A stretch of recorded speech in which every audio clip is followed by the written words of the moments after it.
Como era o Brasil do século XIX?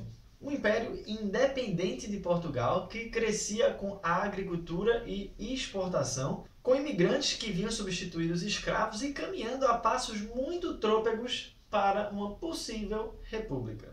Mas espera aí, esse era o Brasil rico do século XIX com vista para o mar. A 5.000 quilômetros dali existia um outro país que, de tão esquecido, foi até pensado em ser abandonado. E esse pensamento se tornou realidade. Em 1867, Dom Pedro II assinou o Tratado de Ayacucho e deu o Acre para a Bolívia.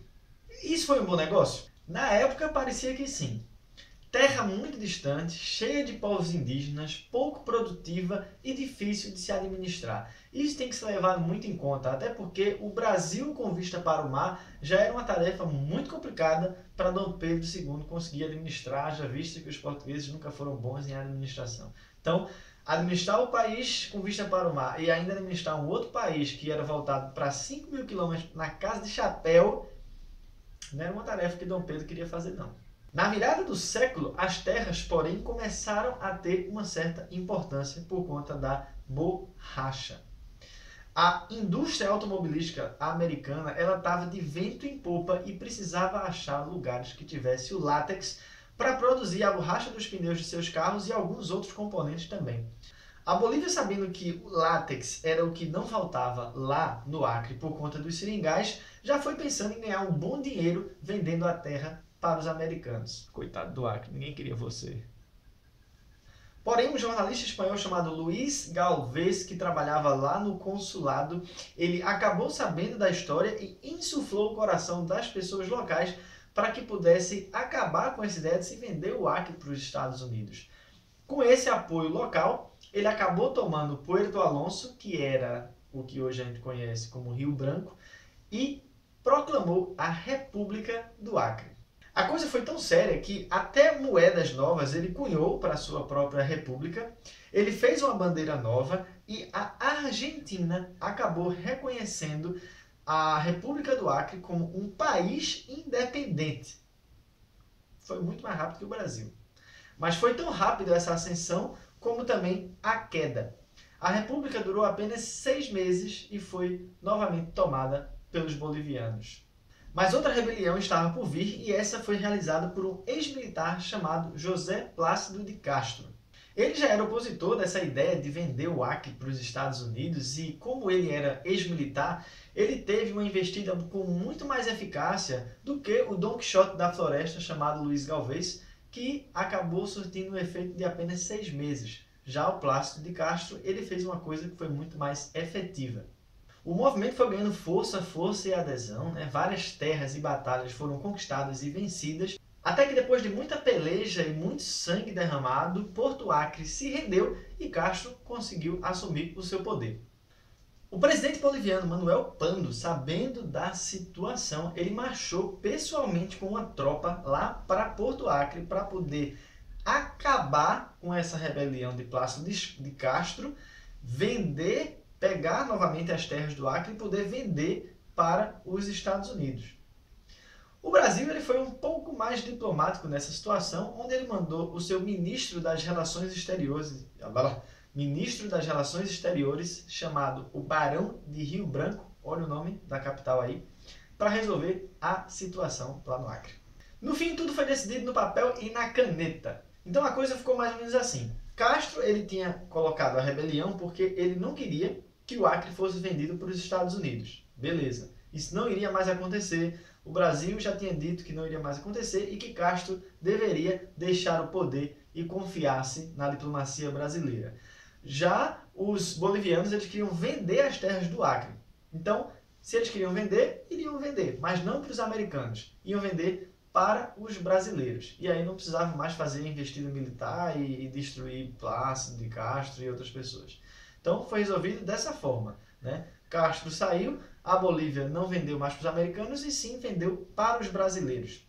Vendeu por 2 milhões de libras esterlinas.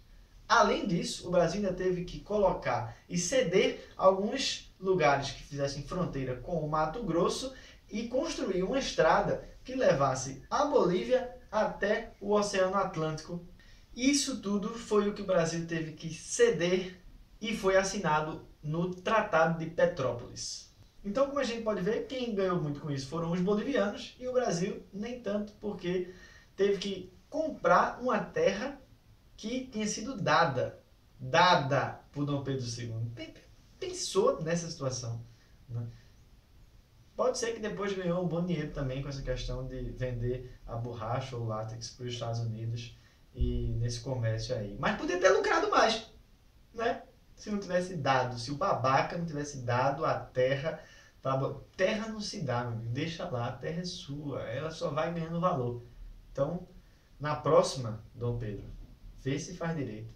Entretanto, as guerrilhas elas não acabaram por aí, né? No final já do século XX, lá pela década de 70, o Acre passou por um novo surto de ocupação, que eram pessoas que vinham lá do sul, né, de famílias abastadas e tudo, para ocupar as terras do Acre e poder criar suas fazendas. Por quê? Né? Muito mais fácil fazer uma fazenda no Acre do que lá no sul. Isso aí é fato. Quando eu estive lá, vi muito disso, né? Então, chegava-se do sul, comprava terra barata, né? E desmatavam as florestas para fazer de pasto.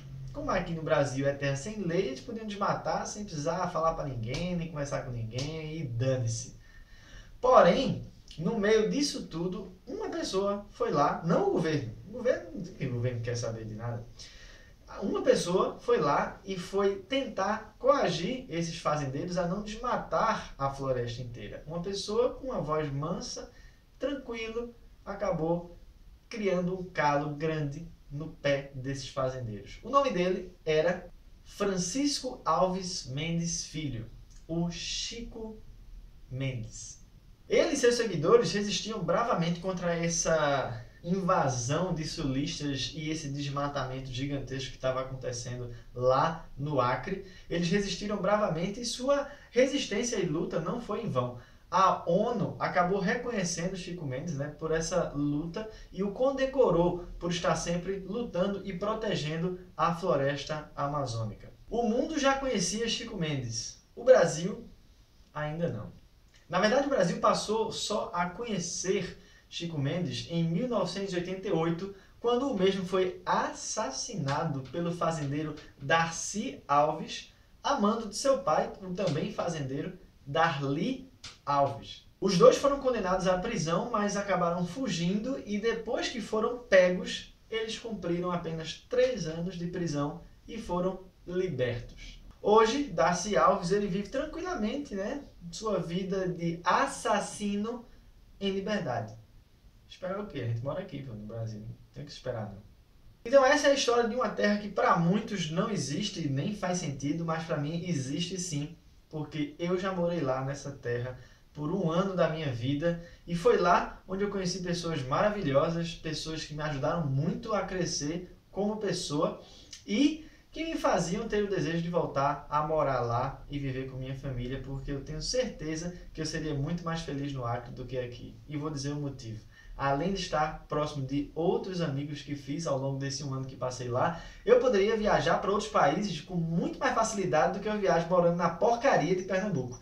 Porque para sair daqui, para ir viajar para outro país, eu tenho que viajar mais de 6 mil quilômetros de avião para poder chegar numa Argentina, no Paraguai da vida. Lá eu tenho 3 ou 4 países muito próximos que eu posso ir de carro lá do Acre e poder visitar. Conhecer outras culturas, outros lugares e acabar indo para o Caribe muito mais barato do que aqui. Porque aqui eu ando 12 horas de carro e não saio da porcaria do Brasil. Então se você curtiu o vídeo aí sobre o Acre, deixa o seu like clicando aqui embaixo e saiba que o Acre existe. Se inscreva no canal para poder conhecer ele melhor. E quem sabe um dia eu não moro lá e acabo viajando melhor para outros países, que é um desejo que eu tanto tenho. Mas acho que vai ser difícil. Então, Acre, é nóis!